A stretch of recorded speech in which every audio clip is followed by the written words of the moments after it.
And so it begins, the year-end list for 2025. Starting with my 5 favorite EPs of 2025, let's go right into number 5 and start this off. Molecular pressures carve large habits in a savage. I mismanaged like a credit card Americas. Expressions all in my reflections like a vampire knot. My fans keep the campfire hot. In 2024, Lupe Fiasco saw a strong return to his jazz rap sound with an album that became a contender for Rap Album of the Year by many with Samurai. A year later, Lupe Fiasco released a deluxe reissue of the album in an EP format with 3 B-sides and 2 remix tracks. The result from this was some of the best music Lupe has ever created. The production on this EP is incredible with a softer sound inviting contemplation, especially when it gets paired by the heavenly vocals of features like Love More or Troy Tyler. For Lupe himself too, his rapping is incredibly honed in on this EP, I'd argue slightly even more than it is on the original Samurai album. If these are just B-sides, these are a small bunch of some of the best B-sides in modern rap out there right now. For my favorite song, I'd say it has to be SOS.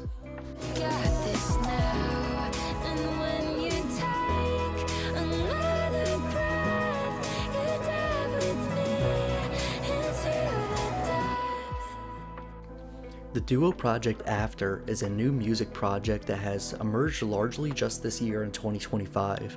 Despite their newness to releasing music, these two have created 2 EPs in a row this year that sound like works by a critically acclaimed multi-year running group, rather than one that has just entered the scene. Singer of After, Justine Dorsey, delivers some extremely beautiful vocals on this EP that remind me of a Phoebe Bridgers or Billie Eilish type of singer, but even more poignant. My favorite aspect of After, and especially this EP in particular, is the super unique production choices though. My favorite song from this EP, Deep Diving, does this best. A mystical trip-hop sounding beat takes the stage with this synth that runs up and down ascending and descending scales, and it makes for a dreamy sound unlike anything I've ever heard. This is of course my favorite song, and I highly recommend anyone listens to it.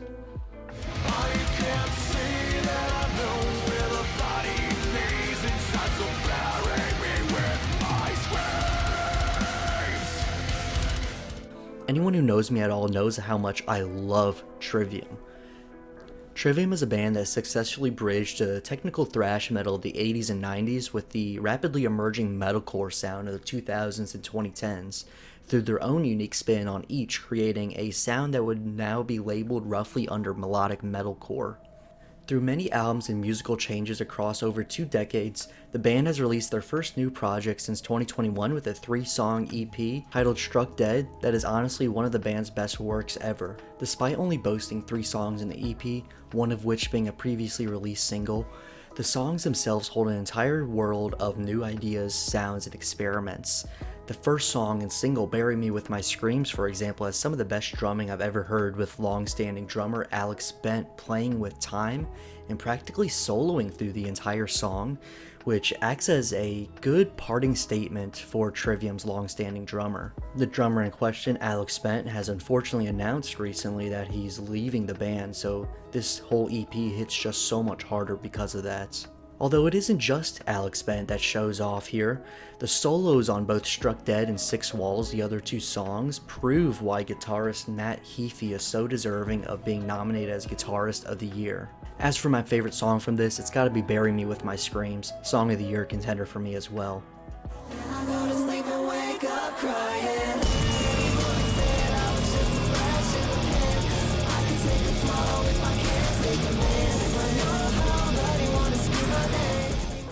Jane Remover is one of the most unique artists I've found in recent years, and one that has taken me a long time to truly appreciate. Back when her second album, Census Designated, released in 2023, I strongly disliked it, and honestly I kinda still do. It's not for me. However, as she has evolved her music with time, my music taste has also evolved. Now in 2025, she's managed to release one of my favorite albums of this year and one of my favorite EPs of the year thanks to a new experimental R&B hip-hop-esque sound. This EP, the Heart Emoji EP, is a 6-song EP following the latest record that is quickly becoming one of my most listened to releases in the past few weeks. Every song on this album is super unique, keeping me hooked from start to finish. One song in particular though, Flash in the Pan, is one of my favorite songs of this year. Flash in the Pan is a super fun, catchy, hip-hop sounding track about rising above social expectations within the music industry. It's a bold song, seeing her flow extremely well, paired with unforgettable rocking production choices and sample usage. I highly recommend anyone check out this EP because there's so many different styles on it. Anyone out there could find something they like on it, and somehow, even if you dislike all of it, it's a listen that'll warp what you think is possible with music in 2025.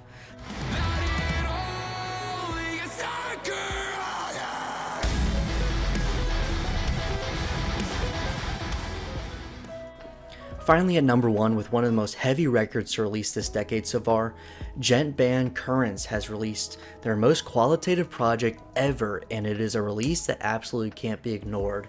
This 5-track EP, similarly to Trivium's release, sees the full band play better than ever, and it's just such a good listen. Where it finds itself even better than that EP though, is how pristine the production here is. Listening to this record with a good pair of headphones puts me in a trance state where I feel like I'm actually listening to the band playing these riffs in the middle of a mosh pit, about to have my skull pummeled in. Even for djent or metalcore standards, this EP soars high above simple riffs and double bass drum parts with beautifully anthemic, melodic vocal parts bridging the heaviness, technical solos and riffs, and really dynamic drum grooves. A big make or break for me in this kind of music is the screaming too. Sometimes I find it too overbearing where it drowns out the rest of the music, and sometimes I find it just mundane that it becomes boring to me.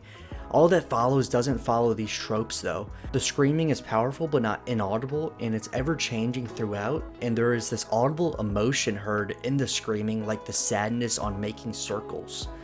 This EP is one of a kind and hopefully the cornerstone to a decade-defining metal album to come from these guys next. Well, there we have it. That's my top 5 favorite EPs of 2025. Comment down below what your number 1 EP of this year is, and I'll make sure to give it a listen or drop my thoughts on it myself. Thanks for watching, subscribe for more music commentary videos like this, and I will see you all next time.